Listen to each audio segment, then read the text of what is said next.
Ven a cantar conmigo, somos un pueblo unido, alza tu voz y canta para el Señor. Génesis capítulo 2, versículo 7. Génesis es el primer libro de la Biblia que nos habla de los orígenes, del principio. Y justamente en ese principio queremos comenzar hablando con ustedes. Génesis capítulo 2, versículo 7 dice: formó pues Dios al hombre del polvo de la tierra y alentó en su nariz soplo de vida, y fue el hombre alma viviente. Quiero que meditemos en esto. Fue el hombre alma viviente, y nos concentremos para edificarnos en los próximos minutos sobre el tema titulado Tu alma, don preciado de Dios. Tu alma, don preciado de Dios. Según el diccionario español ABC, el alma es definida como parte interior espiritual que está presente en cada ser humano. Allí donde se alojan los instintos, los sentimientos, las emociones de los hombres, y que no forma parte de un ente material, sino más bien espiritual. No se puede tocar porque es espiritual, no es material. También se conoce como un elemento invisible que se aloja en el cuerpo del ser humano. Esto es lo que define el diccionario español ABC, que es el alma. Seguramente que todos los presentes, si tenemos algún tipo de conocimiento, hemos oído hablar del alma. Usar este término no es un término extraño para la mayoría de nosotros, salvo que seamos niños inmaduros. A lo mejor si le preguntamos a un niño, quizás nunca ha escuchado hablar del alma. Pero nosotros, con cierto conocimiento, con cierta experiencia, debemos haber escuchado abundantemente sobre este término, el alma. Y todos nos hemos hecho alguna idea, aunque sea vaga, aunque sea sencilla, aunque sea simple, de lo que entendemos que es el alma. Donde pienso que todos debemos tener el mismo punto de vista es que cuando hablamos del alma no estamos hablando de algo material, sino de algo espiritual. Y justamente de esto se refiere el texto cuando dice que Dios sopló en aquel pedazo de tierra, por decirlo de alguna manera, que había creado, sopló aliento de vida. El Señor dio forma a un elemento que llamó hombre y lo formó de la tierra, lo formó del polvo. Pero este polvo, este pedazo de tierra no tenía vida, no tenía esencia, no tenía pensamientos, no tenía emociones. Y entonces el Señor sopló en él este aliento, a partir de lo cual tenemos sentimientos, pasiones y emociones.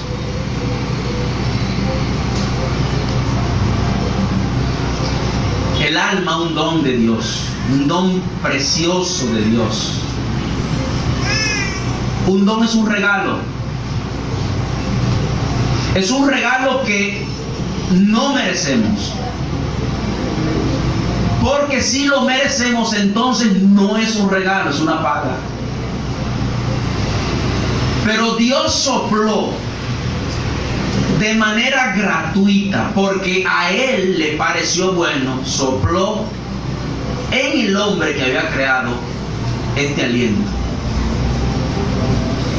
Y después que hubo el Señor creado, este ser dijo que lo que había hecho era bueno en gran manera. Gloria a Dios.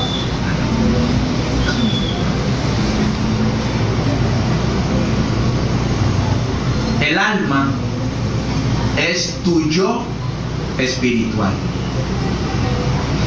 En el libro de Lucas, en el capítulo 12, versículo 17, el Señor Jesús se refiere a un señor que había tenido abundante riqueza. No voy a abundar mucho en este aspecto, sino posteriormente. Pero el Señor dice que este señor pensaba dentro de sí, había una comunicación interior. Era una comunicación de su alma, de su esencia, con su propia esencia. Y él pensaba dentro de sí diciendo: ¿qué haré? Porque no tengo dónde guardar mis frutos. Había una comunicación muy particular, muy interna consigo mismo. Era una comunicación con su propia alma. En el libro de Lucas, en el capítulo 15, versículos 11 al 32, allí el Señor nos narra sobre una parábola muy interesante sobre un padre que tenía 2 hijos. Y entonces dice que el menor de ellos dijo: papá, dame la parte de mis bienes que me corresponde. Y el papá le entregó sus bienes. Y dice que este muchacho se fue a una provincia lejana y entonces allí malgastó todo lo que su padre le había dado. Y entonces se vio en una situación de inmundicia, una extrema pobreza, y dice que se arrimó a casa de un hombre que tenía unos cerdos. Y allí se fue a trabajar. Pero su situación era tan calamitosa, tan pobre, que él deseaba que le dieran comida, de esa comida propia de los cerdos, pero dice nadie le daba.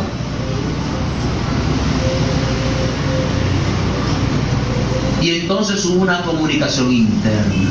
Aquí entra lo que somos, la esencia, nuestra alma. Hubo una comunicación interna y se dijo a sí mismo: pero en la casa de mi padre hay abundancia de pan.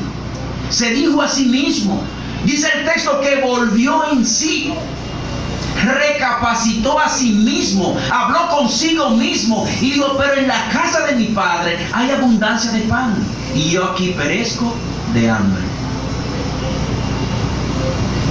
Y entonces esa comunicación consigo mismo lo llevó a una decisión y a una determinación. Dios: me levantaré e iré a mi padre y le diré: Padre, he pecado contra el cielo y contra ti, no soy digno de ser llamado tu hijo, tenme como uno de tus jornaleros. Su situación era tan miserable que él se conformaba no con que su papá lo restituyera como hijo, sino simplemente que lo recibiera como uno de sus jornaleros, porque era mejor ser un jornalero de su papá que encabezar una crianza de cerdo donde él estaba. Allí no había comida. Volviendo en sí, eso significa que se comunicó con su yo espiritual y sacó una conclusión. ¿Cuántas veces nos comunicamos con nuestro yo espiritual? ¿Cuántas veces? ¿Cuántas veces nos preguntamos cosas? ¿Cuántas veces nos recriminamos cosas? ¿Cuántas veces esas mismas recriminaciones nos llevan a tomar una determinación como la que este hombre tomó? Usted que nos visita, les digo que esta tarde es una tarde magnífica para que haya esa comunicación interior con usted mismo. y que esa comunicación lo lleve a tomar esta determinación, la determinación de ir a la casa de tu Padre. Y ese Padre es Dios. Y está con los brazos abiertos. Este hombre pensaba que simplemente iba a ser recibido como un simple jornalero. Pero su papá lo vio a lo lejos, le abrió los brazos y dijo: maten el mejor becerro, porque mi hijo, que yo consideraba que se había muerto, ha sido hallado. Y dice la historia que le restituyó su condición de hijo. El Señor quiere restituir, pero necesita que haya esa comunicación interna con tu yo espiritual.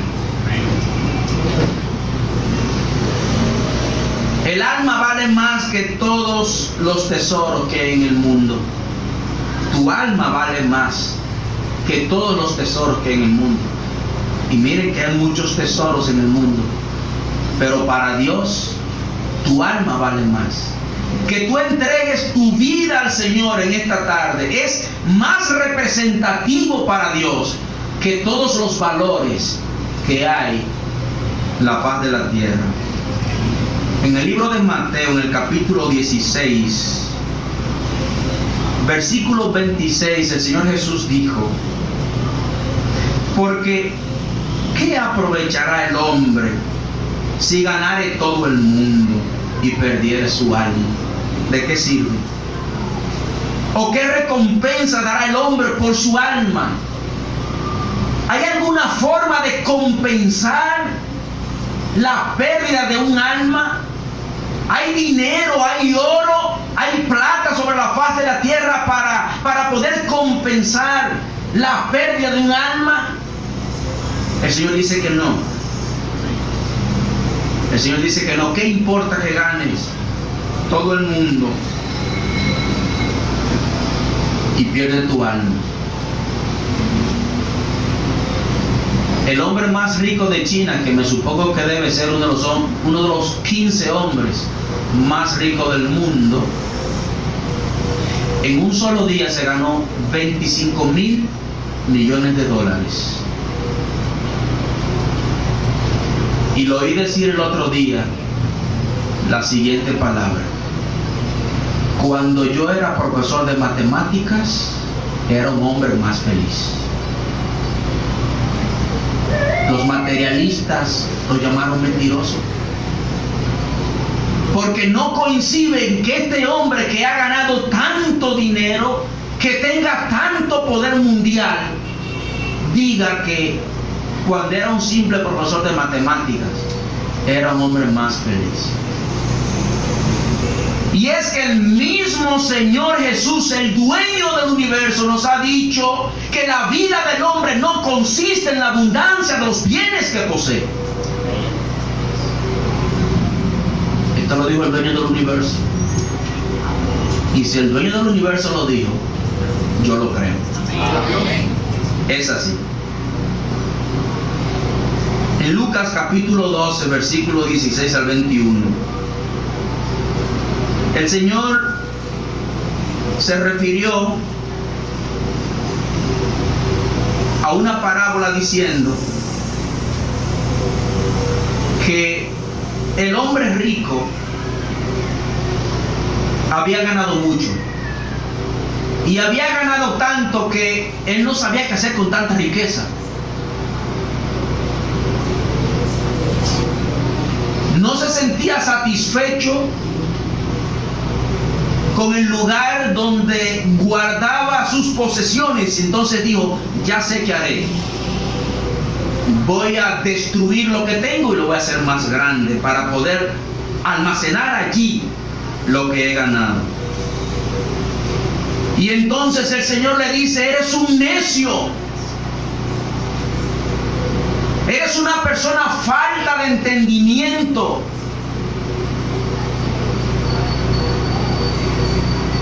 Porque si esta noche viene a pedirte tu alma, lo que has provisto, lo que te has ganado, ¿de quién será? Ustedes no han oído la expresión de que uno no sabe para qué uno trabaja. Sí, la gente hace riqueza y no sabe quién la va a disfrutar. Hay muchísimas riquezas perdidas por ahí. Estos días oí sobre unos abogados especialistas que son como especie de casas riquezas. Una asociación de abogados en Nueva York que son casas riquezas. ¿A qué se dedican ellos? Ellos se dedican a determinar riquezas que gente dejó y no dejó herederos. Y hay miles, cientos de miles de riquezas, de herencias que se han perdido porque esos hombres trabajaron, dejaron el pellejo en sus trabajos y no sabían para quién trabajaban. Ellos se fueron y dejaron sus riquezas.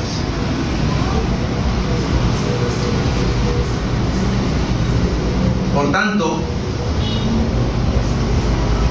es de mucha actualidad lo que el Señor Jesús dijo. En la abundancia de la riqueza no consiste la vida del hombre. Por esto este hombre era un necio. Era un necio porque estaba pensando en ensanchar sus riquezas, pero no estaba pensando en ensanchar su alma, en fortalecer su alma para un día encontrarse con su Dios. ¿Y usted en qué está pensando? A lo mejor no está pensando en sus riquezas porque no las tiene, pero a lo mejor está pensando en alguna otra cosa. Todo el mundo tiene sus propios intereses. ¿Cuáles son sus intereses? ¿En qué está usted pensando ahora? ¿Qué es lo que va a hacer cuando salga de aquí? ¿Qué es lo que tiene pendiente? ¿Usted tiene alguna garantía de que eso que tiene pendiente lo va a realizar? Yo pienso que no. ¿Usted sabe cuál es la garantía? La garantía es entregar su alma al Señor en esta tarde antes de irse de aquí. Amén. El alma se puede perder en el infierno. Así es, el alma se puede perder en el infierno. El Señor Jesús dijo según Mateo 10:28: no teman a los que matan el cuerpo, pero no pueden matar el alma. Teman más bien al que puede destruir el alma y también el cuerpo en el infierno. A ese sí hay que temer, porque Él es el que tiene la capacidad de destruir el alma. Él nos dio nuestras almas y Él nos la puede quitar, porque Él es Dios. Así es, el alma se puede perder. Santiago capítulo 5 versículo 20 dice: sepa que el que hace volver al pecador del error de su camino, dice, salvará su alma de la muerte y cubrirá multitud de pecados. Ezequiel 18:20 dice que el alma que pecare, dice, esa morirá. El Hijo no llevará el pecado del Padre, el Padre no llevará el pecado del Hijo. La justicia del justo será sobre él y la impiedad del impío será sobre él.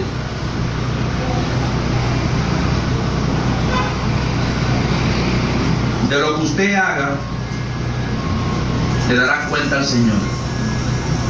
El libro de los Romanos, en el capítulo 3, versículo 23, dice: porque todos pecaron y están destituidos de la gloria de Dios. ¿Por qué usted está destituido de la gloria de Dios? Dice el texto: porque ha pecado. Y el pecado solamente se paga con una cosa: con la muerte. Eso lo explicó el hermano ahorita. Donde hay pecado está la muerte. Si alguien peca, alguien debe morir. El hermano le explicaba ahorita. Es que en la antigüedad el Señor en su misericordia decidió que no muriéramos nosotros por causa del pecado, sino que transfiriéramos en los animales nuestras culpas Y cada vez que pecábamos, alguien tenía que morir. O moría una paloma, o moría una cabra, o moría un becerro, pero alguien tenía que morir. 5 pecados, 5 muertos. Y como el hermano leía, el Señor decidió cambiar ese sacrificio imperfecto por un sacrificio perfecto. Y ese sacrificio perfecto es el sacrificio de Cristo Jesús por nuestros pecados. Sin importarle que somos pecadores, Él murió por nosotros. Un sacrificio perfecto, una sola vez y para siempre. No por un pueblo, sino por toda la humanidad. Por ti y también por mí. Todos hemos pecado. Tú has pecado, he pecado yo. Por tanto, necesitamos del arrepentimiento. 1 Juan 5:8 dice que si afirmamos que no hemos pecado, si nos consideramos que somos buenos, dice, entonces estamos engañándonos a nosotros mismos y la verdad no está en nosotros. ¿Por qué? Porque hemos pecado. Y al pecar estamos condenados a muerte. ¿Por qué no estamos muertos? Porque Cristo pagó nuestros pecados en la cruz. Y al pagar nuestros pecados en la cruz, todos nosotros, si queremos recibir ese perdón, si queremos ser merecedores de la gracia de Dios, lo tenemos que hacer a través de Cristo Jesús, nuestro Señor. Amén. Porque Él es el mediador entre Dios y los hombres. Porque en ningún otro hay salvación. Porque no hay otro nombre bajo el cielo dado a los hombres en que podamos ser salvos. El alma puede encontrar el perdón y la salvación en Cristo Jesús. La parte B de Romanos capítulo 6 versículo 23 dice que la dádiva de Dios, la misericordia de Dios es vida eterna en Cristo Jesús. En Cristo Jesús se encuentra la vida. En Cristo Jesús no hay muerte. En Cristo Jesús no hay muerte. En Cristo Jesús hay vida, y no cualquier tipo de vida. El texto dice vida eterna. En el libro de Lucas, en el capítulo 13, versículos 22 al 30, allí se da un diálogo muy interesante por una pregunta que alguien le hace al Señor Jesús. ¿Cuál es esa pregunta? Señor, ¿son pocos los que se salvan? ¿Y usted qué se ha preguntado? Yo sé que se ha hecho esa pregunta también. ¿Cuántos se van a salvar? ¿Usted acaso no se ha hecho esa pregunta? ¿Yo me voy a salvar? Cuando Cristo venga, ¿yo seré de los salvos? Bueno, pues en aquel entonces también ellos tenían esa curiosidad. ¿Son pocos los que van a salvarse? Y el Señor Jesús dijo, esfuércense por entrar por la puerta estrecha, porque les digo que muchos tratarán de entrar y no podrán. Tan pronto como el dueño de la casa se haya levantado a cerrar la puerta, ustedes desde afuera se pondrán a golpear la puerta diciendo, Señor, ábrenos. Pero Él les contestará, yo no sé quién son ustedes. Eso es triste, ¿eh? Eso es triste. Usted se imagina cuando usted le esté tocando la puerta, Señor, ábrenos. Es que yo no sé quién tú eres. Es muy triste eso. Es muy vergonzoso, aún en el ámbito humano, cuando usted se acerca a alguien que se supone que lo conoce y que este alguien tenga cierta prestancia social, cierta prestancia económica, y usted va delante de todos a sabiendas de que se la va a lucir, porque usted es amigo del diputado, usted es amigo del senador, usted es amigo del presidente. Y entonces él le diga: ¿quién es usted? ¿A quién le daría vergüenza eso? A mí me daría vergüenza. Sí, a mí me daría vergüenza. ¿Quién es usted?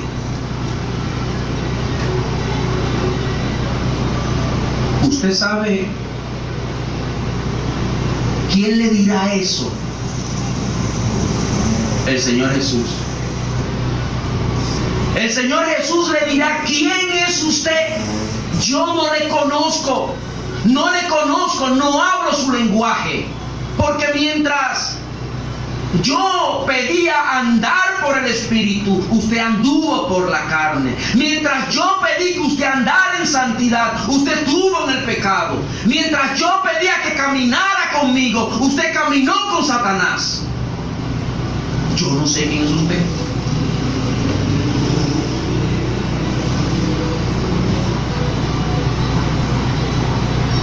Allí, dice él, allí habrá llanto y rechinar de dientes cuando vean el reino de Dios a Abraham, Isaac, Jacob y a todos los profetas, mientras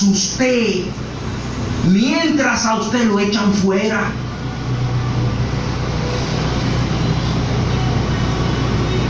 ¿Quién quiere estar fuera?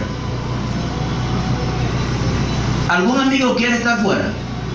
Fuera de la gracia de Dios. ¿Quién quiere estar fuera? Nadie quiere estar fuera, ¿verdad? Porque eso es vergonzoso estar fuera. Sí, eso es vergonzoso estar fuera. Cuando usted está fuera, eso significa que usted no compone nada.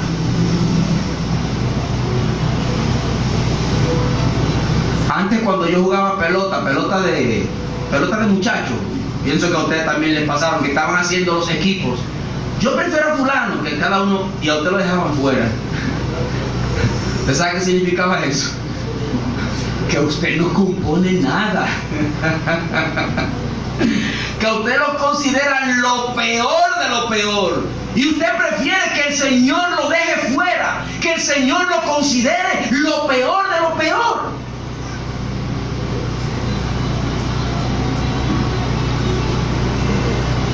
Cuando usted vea a Abraham, a Jacob, a Isaac, dice, y a todos los profetas, y a todos los que sirvieron al Señor.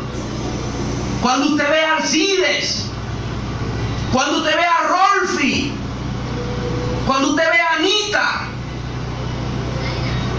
y a usted lo dejen fuera. Es vergonzoso, ¿verdad? Sí, es vergonzoso. Entonces, ¿qué es lo que hay que hacer? El Señor dice, hay que entrar por la puerta estrecha.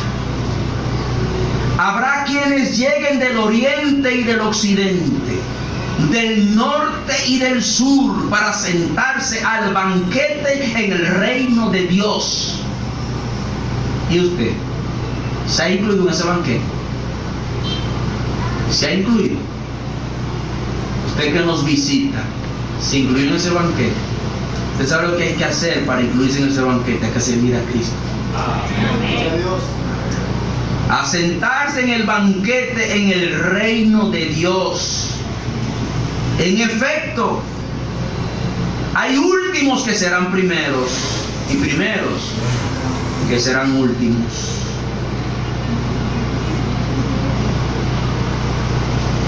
En el libro de Ezequiel, capítulo 18, versículos 21 al 23, dice el profeta, si el malvado se arrepiente de todos los pecados que ha cometido y obedece todos mis decretos y practica el derecho y la justicia, dice, no morirá.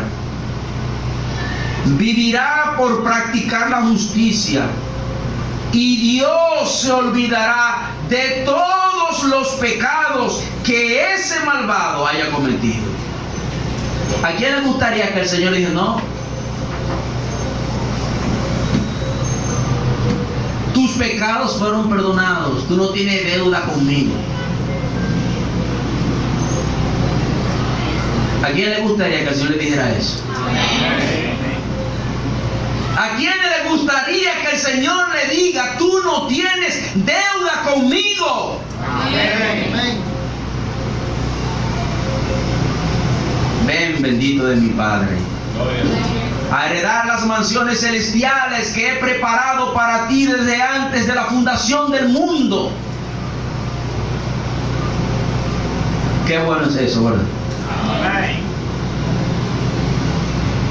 En los años 90, cuando yo me casé, yo trabajaba en un hotel que tenía 90 hoteles. Y tenía un amigo que trabajaba en la reservación. Me dijo, cuando tú te cases, te vamos a mandar a un hotel X en Santo Domingo. Nos casamos y nos fuimos a ese hotel que me mandó ese amigo. Y cuando terminaron los días que nos dieron allí, yo fui a la recepción. ¿Cuánto yo debo? Me pasaron una factura en cero. Señor, usted no debe nada. ¿Cómo ustedes piensan que yo me sentí? Ustedes se imaginan cuando el Señor les diga, no me debes nada. Tu expediente está en blanco. Tú eres digno. Tú tienes el honor de entrar a las mansiones celestiales que te fui a preparar. Qué bueno, ¿verdad? ¿No se imaginan ustedes eso? Yo no lo imagino. Imagínenselo ustedes. Imagínenselo. Qué glorioso, qué maravilloso es. Y finalmente quiero que meditemos en Romanos capítulo 2, versículo 7 al versículo 13. Dice Pablo a los romanos sobre esta herencia de la que estamos hablando, este refrigerio para tu alma que el Señor te está ofertando en esta noche. Dice, Él dará vida eterna a los que perseverando en las buenas obras buscan gloria, honor e inmortalidad. Pero los que son egoístas, rechazan la verdad para aferrarse a la maldad, recibirán el gran castigo de Dios. Habrá sufrimiento y angustia para todos los que hacen el mal, comenzando por los judíos y terminando por aquellos que no lo son.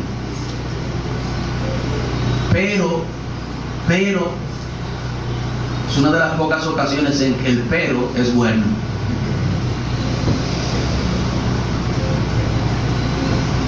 Es una de las pocas ocasiones en que el pero es bueno.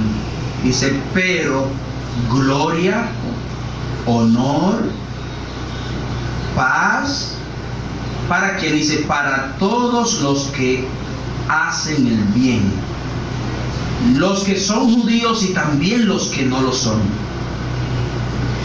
Porque con Dios no hay favoritismos, no hay acepción de persona.